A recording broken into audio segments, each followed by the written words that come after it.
दोस्तों, आज हम बात करेंगे निंजा हथौड़ी के बारे में कि निंजा हथौड़ी की कैसी लाइफ थी, तो कैसे वो जापान में फेमस है। निंजा हथौड़ी का रियल नेम था हथौरी हांजो। हथौरी हांजो ज़्यादातर निंजा हथौड़ी नाम से फेमस है, जिनके कई टीवी शो, मूवी और मांगा के बुक में दर्शाया गया है। निंजा हथौड़ी ज़्यादातर लेयाशी टोकुगावा की जान बचाने के लिए जापान में फेमस है। उनका जन्म 1542 ईगा टाउन में हथौरी मासानारी के रूप से हुआ था। बाद में हथौरी परिवार के निवास में जो सबसे बड़ा बेटा होता है उसको हांजो का टाइटल दिया जाता है, जिसके बाद हथौरी मासानारी हथौरी हांजो नाम से जाने गए।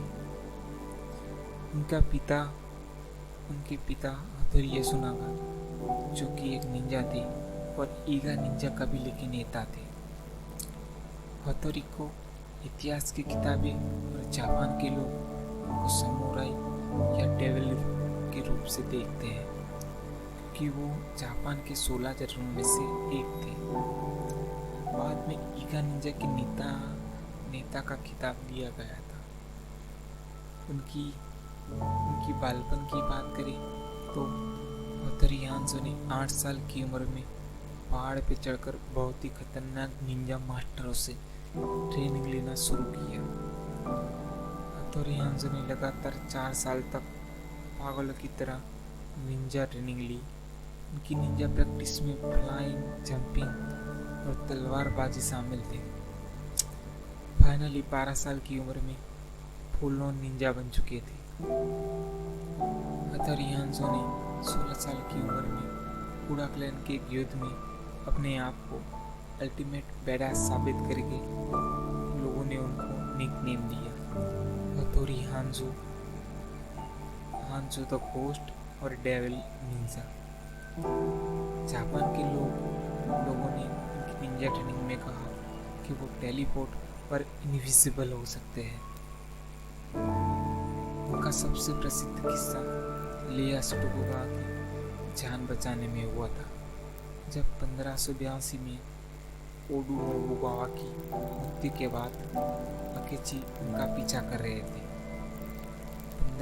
हथौरी की एक कहानी जापान में फेमस है। एक बार हथौरी के दोस्त लेयाशी टोकुगावा ने हांजो को चैलेंज किया कि तुम कितना पानी में रह सकते हो। हथौरी ने शांति से चुनौती को स्वीकार किया और वो पानी में चले गए। घंटों तक वो पानी में रहे। धीरे धीरे उनको दोस्त की हथौरी की चिंता होने लगी और उन्होंने हथौरी को नाम पुकारना शुरू कर दिया। हथौरी सांस रोक के पानी में से बाहर निकली और उसने लेयाशी को एक तलवार जो उसकी लेयाशी की कमर में थी। लेयाशी चौंक गए और लेयाशी ने हथौरी से पूछा कि तुम पानी में कितने समय तक रह सकते हो। हथौरी ने कहा 1 या 2 दिन तक, डिपेंड है वो कैसे हालात में है।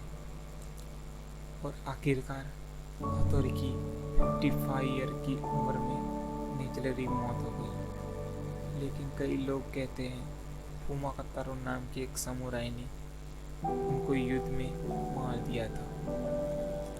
आज भी जापान के सेंजी टेम्पल में उनका पाला और हेलमेट रखा हुआ है। पाला करीबन 4 मीटर लंबा और 7.5 किलो भारी था, लेकिन वर्ल्ड वॉर 2 के दौरान भाले को और टेम्पल को काफ़ी नुकसान आया है। दोस्तों, ये थी एक महान निंजा हथौरी हांजो की कहानी, जो हमारे पसंदीदा कैरेक्टरों में से एक हैं। आपको वीडियो अच्छा लगा हो तो लाइक और सब्सक्राइब जरूर कीजिए। Thank you.